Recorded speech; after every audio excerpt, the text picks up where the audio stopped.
요즘 아침에 계속 예수님이 십자가 사건을 앞두고 제자들에게 말씀하신 고별사를 묵상하고 있습니다. 고별사 몇 장까지라 그랬어요? 13장, 14장, 15장, 16장.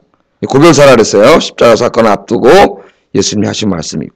요한복음 1장부터 12장까지는 예수님의 표적, 기적 이야기, 표적 이야기가 12장까지 6개 표적을 중심으로 기록되어 있고, 17장은 뭐라 그랬어요? 요한복음 17장은 예수님의 중보기도, 그 유명한 중보기도죠. 17장이 다 기도입니다. 예수님의.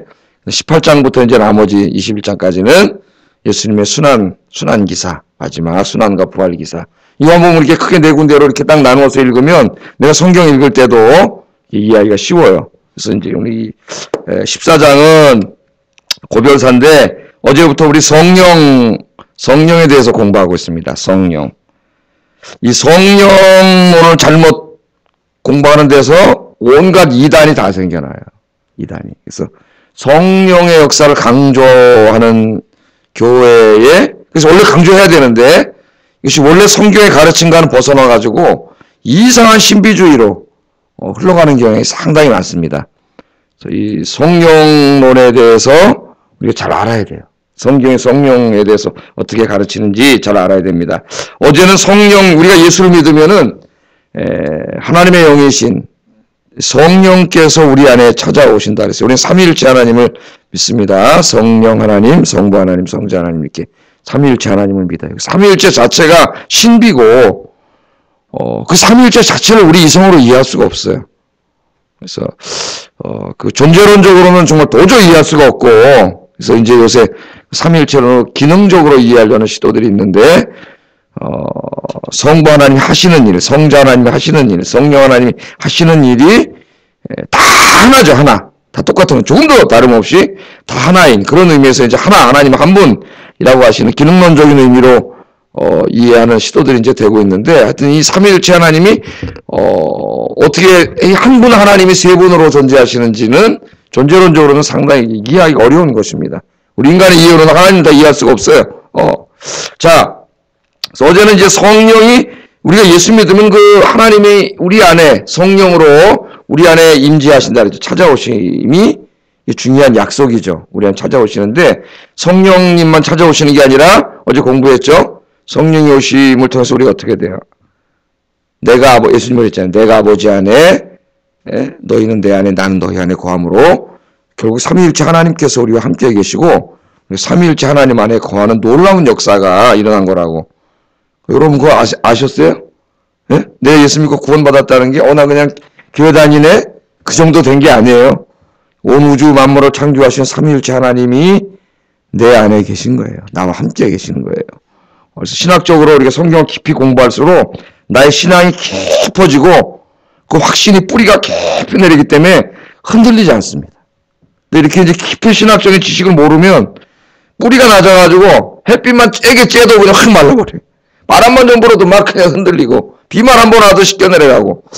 이제 여러분 이런 신앙이 되지 말고 이 새벽에 우리 공부하잖아요. 하나 좀 말씀 공부해가지고 뿌리가 든든히 박혀가지고 여러분 태풍이 불어도 흔들리지 않는 여러분 되기를 주의 이름으로 축복합니다.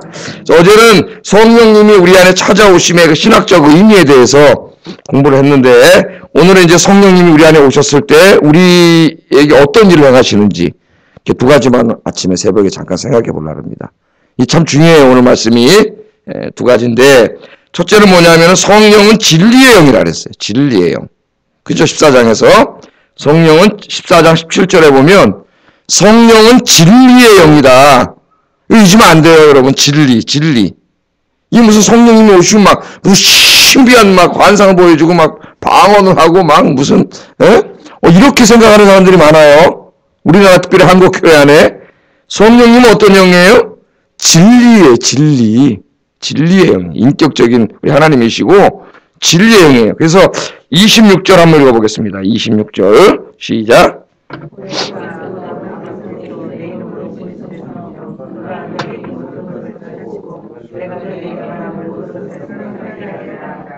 자 보세요. 예수님께서 뭐라 그러셨어요? 이제 내가 하나님 보좌로, 내가 원래 있던 보좌 통치의 자리로 가면은 보혜사 성령을 너희에게 보내주는데 그 성령님이 오시면 어떤 일을 한다고요? 그 잘 읽어보세요. 어떤 일을 해요? 너희에게 모든 것을 가르친다. 가르쳐. 선생님이. 가르쳐. 무슨 신비한 거하고 관계가 없어요. 가르치는데 뭘 가르쳐요? 내가 너희에게 말한 모든 것을 생각나게 하고 가르친다. 그럼 내가가 누굽니까? 예수님이시죠. 그러니까 성령님이 하시는 우리 삼위일체 하나님을 믿잖아요. 예수님이 하시는 일과 성령님이 하시는 일이 다르면 안 되잖아요. 그러니까 입으로는 삼위일체 하나님 믿는다 그러고 이 신비주의를 추구하는 교회 가면 예수님이 하시는 일은 십자가 지신 일이고 성령님이 하시는 일은 무슨 뭐 신비한 기적을 행하고 뭐 환상을 보여주고 이런 일입니까? 이 본적 삼위일체 하나님은 안 믿는 거예요, 이게 지금. 예? 성령님이 오셔서 뭐라느냐? 내가 너희에게 예수님이 이 땅에 계실 때 우리에게 말씀하시고 가르치신 그 일들을 성령님이 우리 안에 보이지 않지만 계시면서 그것들을 어떻게 생각나게 하시고 깨닫게 하시고 이해하게 하시고 그 말씀대로 살게 하시는 분이 누구예요? 성령님이에요. 그러니까 성령님은 예수님이 지상에서 하신 일을 그 일을 똑같이 하시고 가르치는 거지. 예수님과는 상관없이 무슨 또 다른 신비한 어떤 뭘 보여주고 뭐 이런 게 아니에요. 그럼 벌써 성경에 우리는 삼위일체 하나님을 믿지 않는 거예요. 성령님과 예수님과 다른 일을 하면 어떻게 되겠어요? 이거 진리의 영이라는 걸 우리가 절대로 잊으면 안 됩니다. 그래서 무슨 성령 받음의 증거가 무슨 방언을 하는 것이라고 가르친다거나, 예?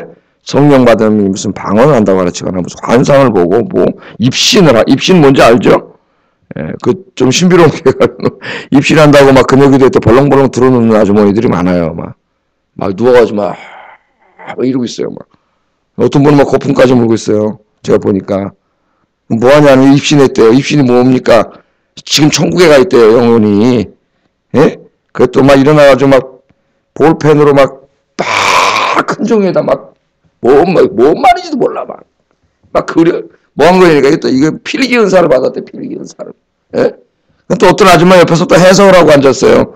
이 무지몽매에 미신에 그냥 다 거짓말이에요, 거짓말. 예? 그렇죠. 재밌는 얘기도 많이 해드렸죠. 최일도 목사님, 바포 목사님, 그 양반 간증에 자기네 교회 다 방언을 하는데 자기가 방언 못해가지고 어머니가 권사님이신데 창피하다가 기도 안 갔다 오라 그래가지고 2주 동안 금식 기도하고 기도하러 갔는데 2주를 금식 기도하고 와도 방언을 못해. 전사님이. 그 신비주의 교회를 몰라서 그러죠. 그 방언 연사를 강조하는 교회 가면 방언을 안 하면은 사람 취급 못 받아요. 신앙생활 잘 못하는 거. 그래갖고 방언이 안 돼가지고 내려와가지고 하도 그 엄마와 권사님들이 닥달을 해가지고 주기도문을 헬라어로 외웠더니 한 권사님이 참 좋은 방언 받으셨다고 해석을 또 해주시면서 여자만 조심하면 된다 그랬다고 하나님 또 이에 따르다네. 그 책에 나와 책에 이 우리나라 지금 이 엉망진창 막 그냥 이 성령 그 무슨 상관이 있어요?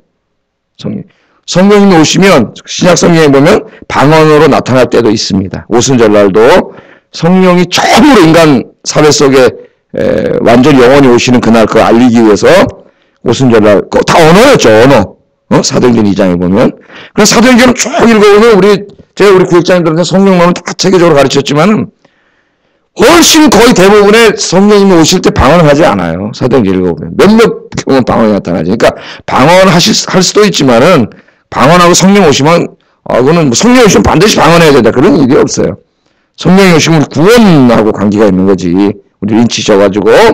그래서 이 성령님이 오셔서 진리, 예수님이 하신 일을 하는 거예요. 예? 그러니까 여러분 무슨 초자연적이고 신비한 일을 하는 게 아닙니다. 성령 무슨 영이라 그랬어요 오늘? 진리의 영이에요. 진리의 영. 그리고 성령이 하시는 일이 예수님이 하시는 일하고 다르면 어떻게 되는 거예요 그러면? 예? 그 무슨 삼위일체 하나님 있는 거예요? 그 이상한 그 이단으로 가는 거예요. 잘못하면은 그쪽으로 가면은. 그래서 우리 예수 믿을 때 성령님이 우리 안에 들어와 계시면서 성령님이 하시는 일이 뭐냐면은 여러분이 그 예수님의 가르침과 예수님의 이 교훈들을 생각나게 하고 그의 삶을 깨닫게 하고 살게 하세요. 자, 그럼 성령님이 어떻게 예수님 말씀을 가르칠까요? 우리한테 어떻게? 그러니까 또 어떤 분은 뭐라 하냐면은 자기는 음성으로 들려주신다래요. 음성으로. 그래서 음성을 듣는다는 사람이 또 굉장히 많고요. 또 성령 말씀 사람은 다 하나님 음성 듣기 뭐 이런 책들이 막 나와요. 이게 다 조심해야 돼요, 여러분. 조심해야 돼. 그 어떤 사람은 정말 자기 착각 속에서 하나님의 음성을 들었다는 사람도 있어요. 하도 신비주의에 빠져가지고. 하나님이 여러분 어떻게 가르칠까요? 성령님께서. 초자적인 방법으로 여러분에게 막 마태복음을 읽어주실까요? 예? 막 여러분에게 장모야, 얘 오늘 동쪽으로 가라. 뭐 이렇게 말씀하시나요? 성령님께서. 어떻게 성령님이 하시냐면은 여러분 직접 자기한테 말씀한다는 사람은 조심해야 됩니다. 거의 100% 거짓말이에요. 네. 본문은 그런 의미가 아니라 성령께서 예수님 말씀을 가르치는 것은 우리가 성경을 읽을 때 그걸 뭐라 그래요? 성경이 조명해 주신다 그러죠. 졸려요. 내가 은혜 받기 전에는 성령이 나를 지배하기 전에는 졸려요. 성경 못 읽어요. 여러분 재밌어요? 물론 어떨 때 재밌는 부분도 있지만은 그러나 성령이 나와 함께 계시고 성령 내가 충만하면은 성경을 읽을 때 너무 재밌습니다. 성경을 놓지 못하고 어떤 분 밤새도록 읽는 분도 있어요. 성경을 읽다가 계속 성경을 읽으면 그게 누가 하시는 거예요? 성령님이 하시는 거예요. 그리고 옛날에는 하나 깨닫지 못하던 이 성경 말씀이 그렇게 재밌고 막 읽는데 눈물도 나오고 그렇죠? 막 확신도 생기고 소망도 생기고 어떨 때는 자기 잘못이 막 성경 읽다 보여가지고 회개하기도 하고 이걸 다 누가 하시는 거예요? 이거 성령님이 그렇게 하시는 거예요. 오늘 아침에 여러분 설교를 들을 때에도 여러분 성령 충만하지 못해 설교 못 들어요. 설교 못 들어요. 들리지가 않아. 근데 어느 날부터 설교가 들리기 시작해요. 막 어떤 분은 요새 설교는 다 저한테 하는 것 같아요. 그때가 최고 은혜 받을 때예요. 성령님 마음을 열어주신 거예요. 설교 들으면서 어떤 분은 요거는 김 집사가 들어야 되는 거를 보니까 안 왔어. 김 집사가 와서 들어야 되는데 이렇게 들려요. 그런 생각 가질 때 많죠. 이 설교는 우리 누가 들어야 되는 데를 안 왔네. 이건 아직 먼 사람이에요. 성경 말씀도 누구에게 들려야 돼? 자기에게 들리고 그 말씀이 들려지고 깨달아지고 이해가 되고 막 말씀대로 살고 싶고 그거 다 누가 하시는 거예요? 이걸 성령님이 하시는 거예요. 이거를. 그래서 그 예수님의 말씀을 읽게 하고 묵상하게 하고 듣는 일에 열심을 내고 그게 막 깨달아져서 너무 기쁘고 그 말씀대로 살아가려고 몸부림치고 이게 바로 뭐예요? 은혜예요. 이게. 여러분이 지금 그런 상태에 있다면 성령 충만하신 거예요. 할렐루야. 그래서 성령 충만은 진리 충만, 말씀 충만. 그 다음에 사랑 충만이에요. 왜? 성령님이 내게 충만하면 어떻게 됩니까, 여러분? 성령이 나를 지배하시고 예수님의 사랑의 말씀들 용서하고 이해하고 오른뺨 때리면 왼뺨을 내주라는 말씀들이 계속 내 마음속에 들어오기 때문에 여러분 어떻게 해요? 용서하게 되고 이해하게 되고 거짓말하지 않게 되고 정직하게 살고 진실하게 살고 맡은 일 성실하게 하고 이걸 다 누가 하시는 거예요? 이게 성령 충만이에요. 그러니까 성령 충만한데 제가 옛날에 이제 이 성결교를 다녔는데 지금 뭐 다 성결 그렇다는 게 아닙니다. 오해하지 마세요. 성결과가 달라요, 교회마다. 그렇게 성령 충만 방언을 하고 필견사를 받았는데 그 다음 날부터 세상에 나서 일주일 사는 거 엉망진창이야. 속이고 거짓말하고 불성실하고 싸우고 이게 성령 충만이에요? 근데 또 교회 와서 막 울랄라 하다 막 판지 그다가 막 입신했다가 벌렁 자빠졌다. 이게 무슨 성령 충만이에요? 성령 충만은 하나님의 영이시 내 안에 들어오기 때문에 내가 내 인격과 신앙 예수님을 닮아가는 거죠. 여러분 사람은요 가장 중요한 건 자기가 예배하는 그 대상을 닮아가게 돼 있어요. 여러분이 정말 하나님을 예배하고 예수님을 예배하면 하나님과 예수님을 닮아가야 돼요. 우리 신앙과 인격이 그게 하나님의 형상이 회복되는 거예요. 하나님의 형상이. 그래서 정말 한 인간으로서 가장 근사한 인간, 멋있는 인간, 멋진 인간이 돼가는 거예요. 신앙생활은 잘하는데 인간이 형편없어. 그 무슨 신앙생활 잘하는 거예요? 그 엉망진창 신앙생활 잘하는 게 아니에요. 정말 내가 주님을 사랑하고 하나님을 사랑하면 하나님 닮아가게 돼 있어요. 그래서 여러분 주님 성령은 진리의 영입니다. 성령 충만하셔서 말씀 진리 충만하시고 사랑 충만한 여러분 되기를 주의 이름으로 축복합니다. 성령 충만한 막 하나님 말씀이 너무 주님의 가르침이 너무 기뻐요. 너무 기뻐. 영적으로 막 강건해지는 거예요. 자, 두 번째 성령이 우리 안에서 오시면 첫째는 진리의 영으로서 진리의 말씀을 깨닫게 하고 행하게 하시고 두 번째는 뭐냐면은 우리 안에 들어와서 우리를 치료하시는 게 뭐냐면 샬롬을 주시는 거예요. 샬롬. 그래서 여러분 성령 충만하면은 뭐가 온다고 마음이 어떻게 된다 그랬어요 제가? 평안해진다 그랬잖아요. 평안해지면은 치유가 일어난다 그랬죠. 그 샬롬이 임하면 다 병이 나아요 여러분. 육신의 병도 낫고 마음의 병도 낫고 다 나아요. 이 샬롬이. 27절 이 유명한 말씀 같이 한번 읽어보겠습니다. 시작.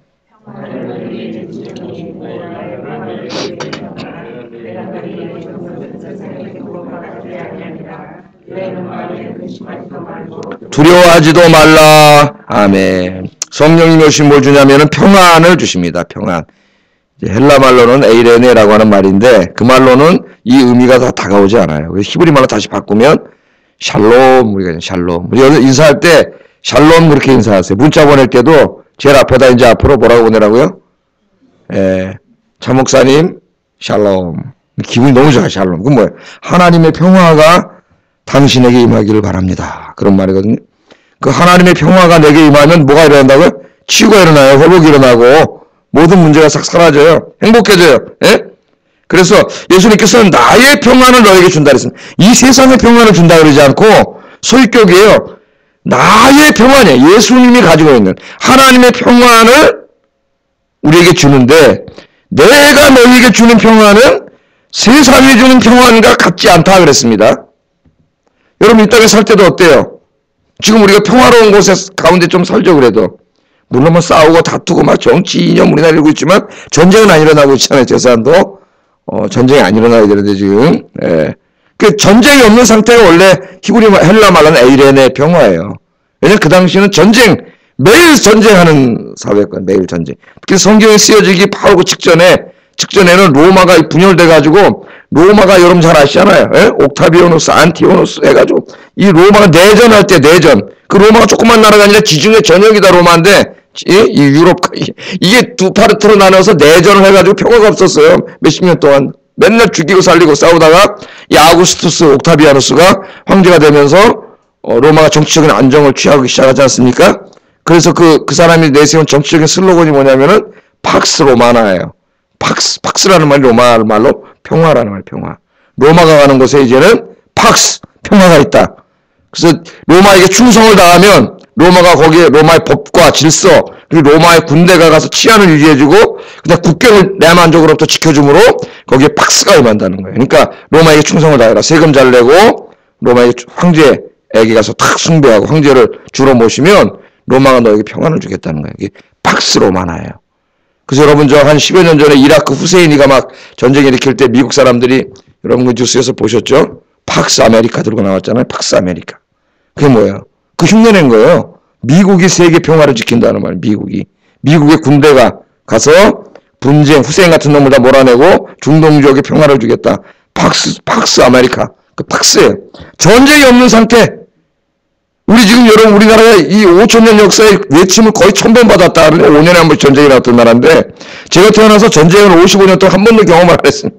6.25 사변은 53년에 끝났으니까 53년생 이후부터는 전쟁을 경험하지 않았어요. 53년생이면 연세가 어떻게 되죠 지금? 60한 5세? 그 정도 되시는데요. 전쟁을 경험해보지 않았어요. 65세 되신 분도 전쟁을 경험해보지 않았어요. 우리 역사상 이런 평화가 있을 수가 없어요. 그 평화 알아요. 평화. 전쟁을 몰라요. 우리는. 평화. 그런데 예수님이 주시는 평화는 그런 평화가 아닙니다. 그런 수준에 있는 평화가 아니에요. 예수님이 주시는 평화는 하늘에 있는 평화인데 차원을 달리하는 평화예요. 그 평화는 전쟁 가운데서도 느낄 수 있는 평화예요. 할렐루야. 이 땅에 속한 게 아니에요. 환경에 지배되는 게 아니에요. 이 세상이 주는 평화는 환경에 지배됩니다.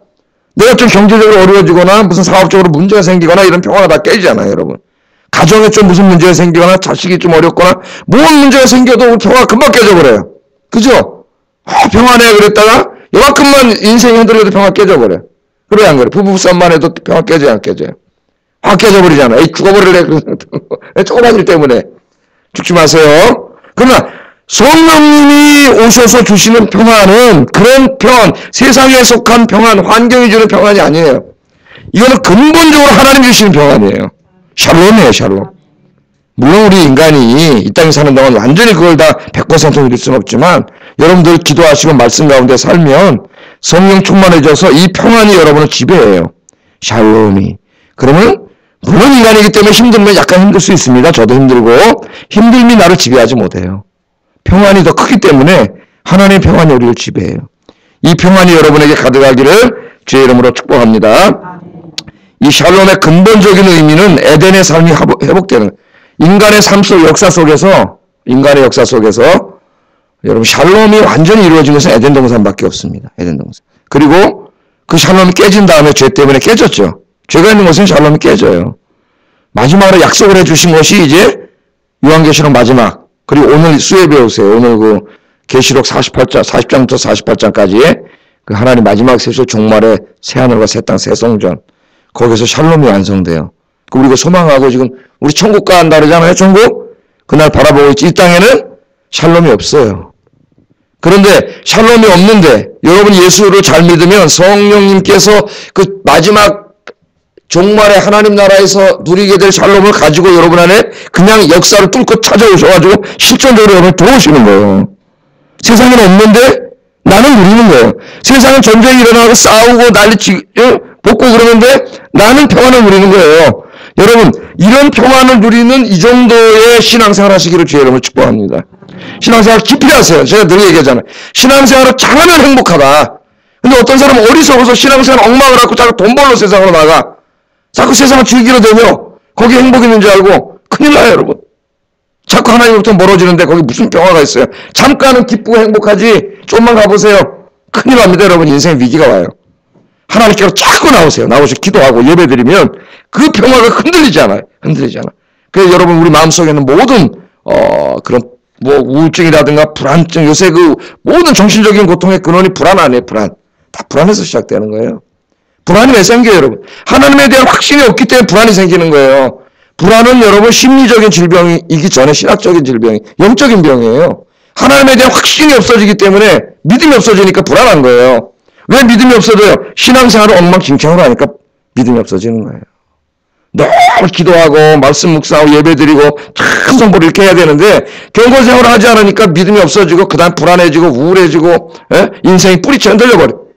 삶의 무의미가 찾아오고 그러는 거예요. 여러분 늘 기도와 말씀으로 충만하셔서 성령 충만하셔서 하나님 주시는 샬롬이 늘 충만하시고 특별히 오늘 하루 샬롬이 가득한 하루가 되기를 주의 이름으로 축복합니다. 기도하겠습니다.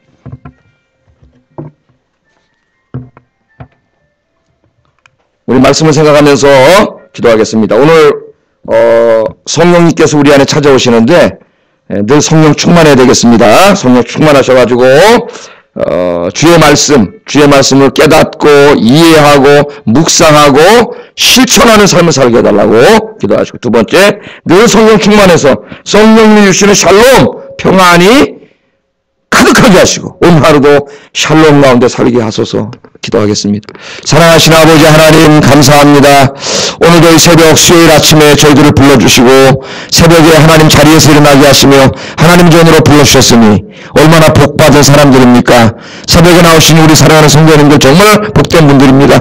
하나님 아버지 오늘도 주님께서 약속하신 성령을 이미 저들에게 보내주셨으나 아버지 우리가 세상의 걱정과 염려와 죄악 때문에 성령님이 나를 온전히 지배하지 못하게 하므로 불안과 걱정과 염려가 올 때 살아갈 때가 얼마나 많이 있습니까? 이 시간에 새벽에 나왔습니다. 기도합니다. 말씀을 듣습니다. 찬송을 부릅니다. 하나님 우리 마음속에 있는 죄악을 다 깨끗게 씻어주시고 걱정, 의심, 염려 물러가게 하시고 성령께서 온전히 나를 지배하시고 성령 충만하게 하여 주시옵소서. 그래서 주님의 말씀, 진리의 말씀이 꿀송이보다도 달게 하시고 하나님 말씀이 깨닫게 되고 이해되고 이 말씀을 읽을 때 눈물이 나고 은혜가 충만해지고 말씀대로 사는 백성들이 되도록 주님께서 인도해 주시옵소서. 특별히 성령께서 우리 안에 교화하시면서 풍성하게 충만하게 하시면서 우리가 세상에 줄 수 없는 하늘의 샬롬을 주신다고 약속했습니다. 하나님 아버지 오늘도 걱정과 염려와 불안 가운데 이곳에 나온 주의 백성들을 하나님 붙잡아 주시고 오늘 성령께서 강하게 역사하시사 하나님이 주시는 샬롬이 가져가게 하시고 걱정과 불안과 염려가 물러가게 하여 주시옵소서.